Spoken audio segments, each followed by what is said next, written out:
The line was halfway out of his mouth when John Wayne stopped.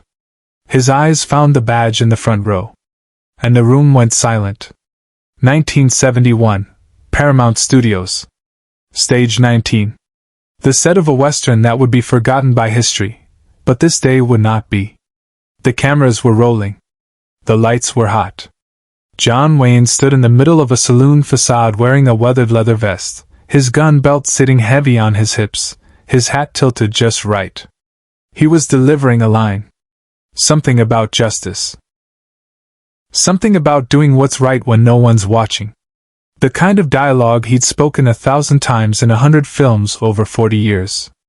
A man's got to stand for something, Wayne said, his voice carrying that distinctive cadence that had defined American cinema for decades. Or he'll fall for. He stopped. Mid-word. Mid-gesture. His right hand frozen in the air where he'd been emphasizing his point. His eyes had caught something in the front row of the set seating. The small area where studio executives, guests, and occasionally family members watched the filming. A glint of metal. A reflection of the stage lights off something that didn't belong. A badge. Not a prop badge. Not one of the dozens of fake sheriff stars or marshal badges scattered around the prop department. This was real. Worn. Official. Pinned to the chest of a man in his 40s wearing a simple button-down shirt, sitting in the front row with his hands clasped in his lap. Wayne's jaw set. That famous face, weathered by 64 years of life, marked by cancer he'd beaten once and would fight again, showed something the crew had rarely seen. Not anger. Not confusion. Recognition. The director, Andrew McLaglen, leaned forward in his chair. Cut? John, you okay? Wayne didn't answer. He was staring at the badge. At the man wearing it. The crew waited. 30 people frozen in various positions. Cameraman with his hand on the focus ring, boom operator holding the microphone steady, script supervisor with her pen hovering over her notes. All of them watching John Wayne not move, not speak, just stand there looking at someone in the audience. In 1971, on a film set, John Wayne stopped mid-line, his eyes locked on a man in the front row, and the police badge on that man's chest changed everything. The man stood up slowly. He was solid, built like someone who'd spent his career on his feet. His badge caught the light again. Los Angeles Police Department. 20-year service pinned beside it. His face showed the particular kind of weathering that comes from night shifts and hard decisions, and seeing things that don't leave you. He started to speak, but Wayne raised one hand, just slightly, palm out. Wait. Wayne stepped off the mark. The tape on the floor that showed him exactly where to stand for the camera angle, the lighting, the blocking. He stepped right over it, and walked toward the front row. John? McLaglen said again, standing now, uncertain. Wayne ignored him. He walked to the edge of the set, where the saloon facade ended and reality began, and stopped in front of the man with the badge. They looked at each other for a long moment. The officer's eyes were wet. Sir, the officer said quietly, his voice rough. I didn't mean to interrupt. My captain got me a pass to watch the filming. It's my last week before retirement. I've watched your films since I was a kid, and I just wanted to see. I'm sorry. I should go. What's your name? Wayne's voice was low, just for the officer, but the boom microphone caught it anyway. Stevens. David Stevens. LAPD. 27 years. Wayne nodded slowly. He looked at the badge again. Then he did something that made the entire crew hold their breath. He took off his hat. John Wayne, in the middle of filming, in full costume, removed his hat and held it against his chest. The gesture of respect reserved for funerals, for flags, for things that matter. You're not interrupting anything important, Wayne said. Wayne didn't raise his voice. He didn't have to. To understand what happened next, you need to understand what David Stevens was carrying. And more than that, you need to understand what John Wayne was carrying. David Stevens had joined the LAPD in 1944. He was 18 years old. His brother Michael was 19 and had just shipped out to the Pacific. Michael was a Marine. He'd written David letters from boot camp about duty, about serving, about doing something bigger than yourself. Michael died on Iwo Jima in February 1945. He was 20 years old. He never came home. David had wanted to enlist immediately, wanted to finish what his brother started. But he was too young, and by the time he was old enough, the war was over. He'd carried that guilt for 27 years, that Michael had gone and David had stayed. That Michael was the hero and David was just here. So he became a cop. Night patrol in South Central. Breaking up fights. Talking people down from ledges. Finding lost kids. The quiet, unglamorous work of keeping people safe. No medals. No glory. Just showing up, shift after shift, for 27 years. His wife had surprised him with this studio pass for his final week before retirement. She knew he loved John Wayne films. She thought maybe meeting his hero would make the transition easier, would help him feel like his career had mattered. David had almost not come. He felt ridiculous, a grown man wanting to watch a movie being made like some starstruck kid. But his wife had insisted, and he'd pinned on his badge because he was still on active duty, and department policy required it. He hadn't expected John Wayne to notice him. He certainly hadn't expected this. John Wayne had his own weight. Marion Morrison. His real name, the name he never used professionally, had tried to enlist in 1941. Immediately after Pearl Harbor, like so many young men. He was 34 years old. Strong. Healthy. Perfect military material. The studio had blocked it.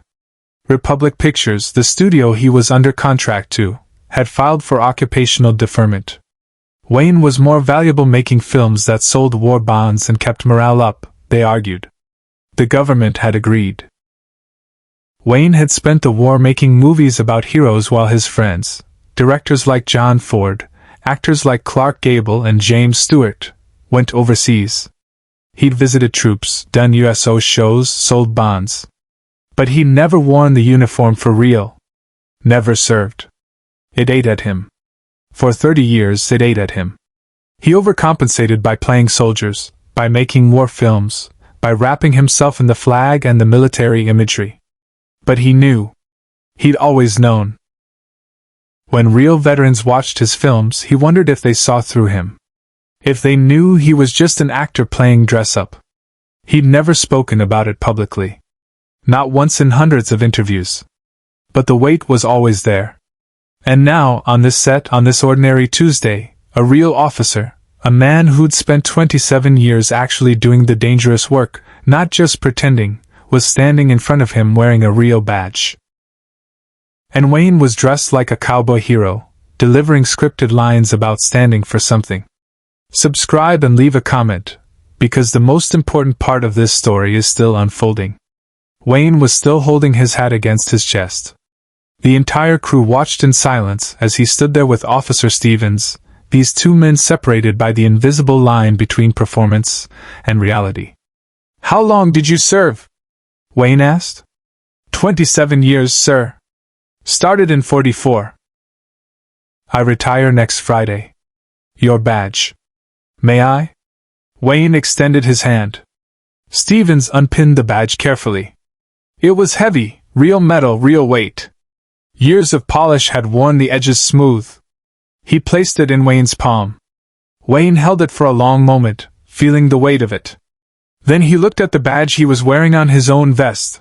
The prop marshal star, cheap tin painted to look like brass, held on with a safety pin.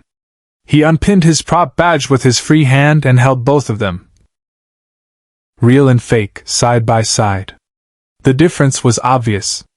The prop was lighter, shinier, perfect. The real badge was scuffed, dented, carried the evidence of 3 decades of actual use. I've worn 100 of these, Wayne said quietly, holding up the prop badge. On 100 sets. In 100 stories about men doing brave things. And every single one of them was pretend. He looked at Stevens directly. You wore this for real. For 27 years. You didn't get to yell cut when things got dangerous. You didn't have a stunt double.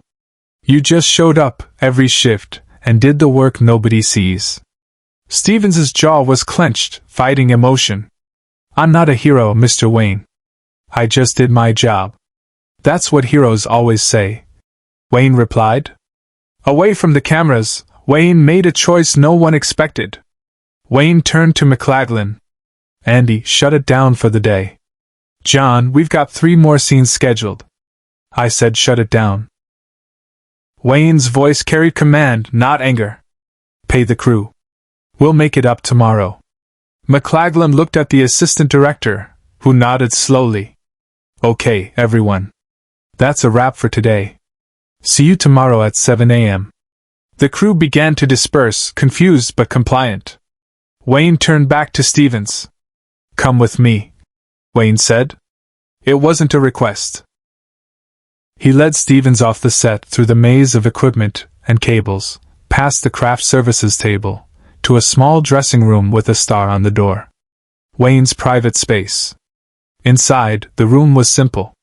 A couch. A mirror. A small table. On the table sat something covered with a cloth. Wayne closed the door behind them. The sounds of the set faded. Just 2 men in a quiet room.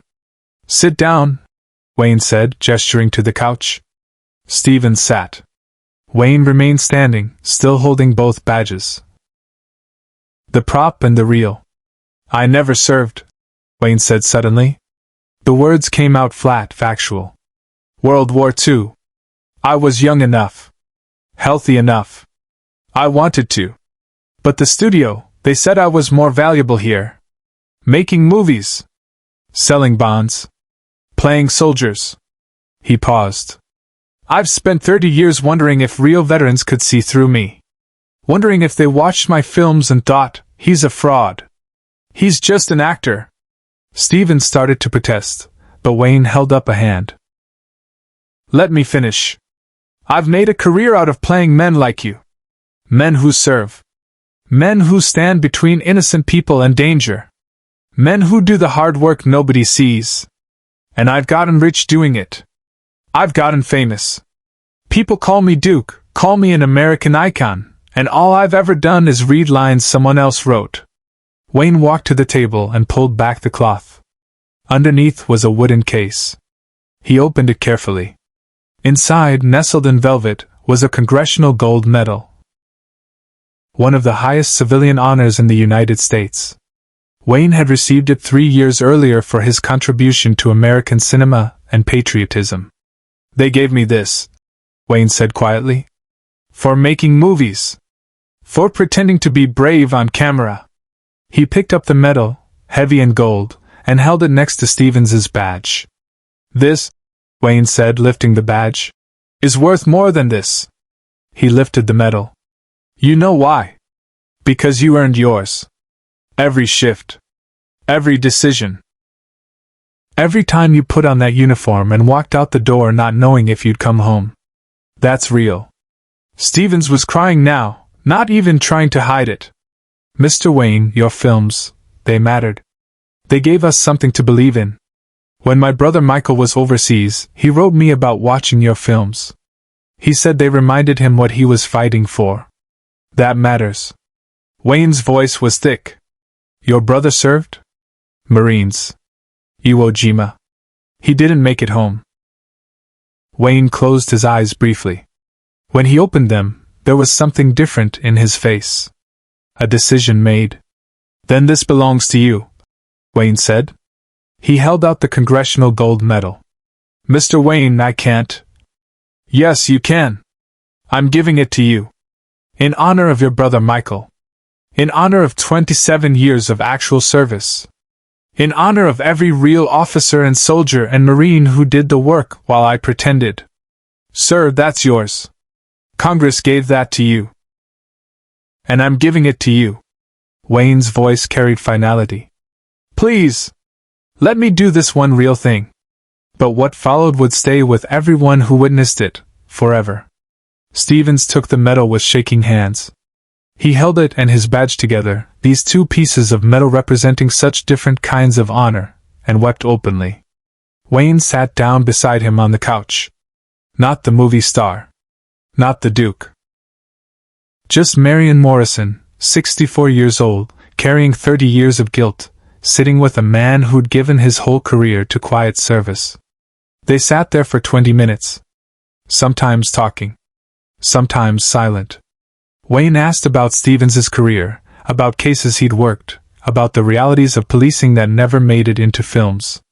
Stevens talked about his brother, about the guilt of surviving, about wondering if his career had mattered. It mattered, Wayne said firmly. Every single shift mattered. Every person you helped. Every life you saved. That's real heroism. Not the kind in my films. The kind nobody sees but everyone needs. Stevens nodded, clutching the medal and his badge together. They walked back to the set together. The crew had mostly dispersed, but McLaglen was still there, sitting in his director's chair, waiting. Wayne approached him. Tomorrow, we reshoot today's scene. But I want to change the line. Change it how? Wayne looked at Stevens, then back at McLaglen. Instead of a man's got to stand for something, make it, the real heroes are the ones who show up every day when nobody's watching. McLaglen nodded slowly. Yeah. I like that better. Share and subscribe. Some stories deserve to be remembered. David Stevens retired the following Friday. At his retirement ceremony, he wore the Congressional Gold Medal alongside his 27-year service pin. He told his fellow officers where it came from. The story spread through the LAPD, then to other departments, then quietly through the veteran community. John Wayne never spoke publicly about giving away his Congressional Gold Medal. When asked about it years later, he simply said, "I gave it to someone who earned it." The prop badge from that day's filming was never returned to the prop department. Wayne kept it in his dressing room for the rest of his career. A reminder of the difference between performance and truth. And every time he delivered a line about heroism after that, he thought about Officer David Stevens. About real badges. About real weight.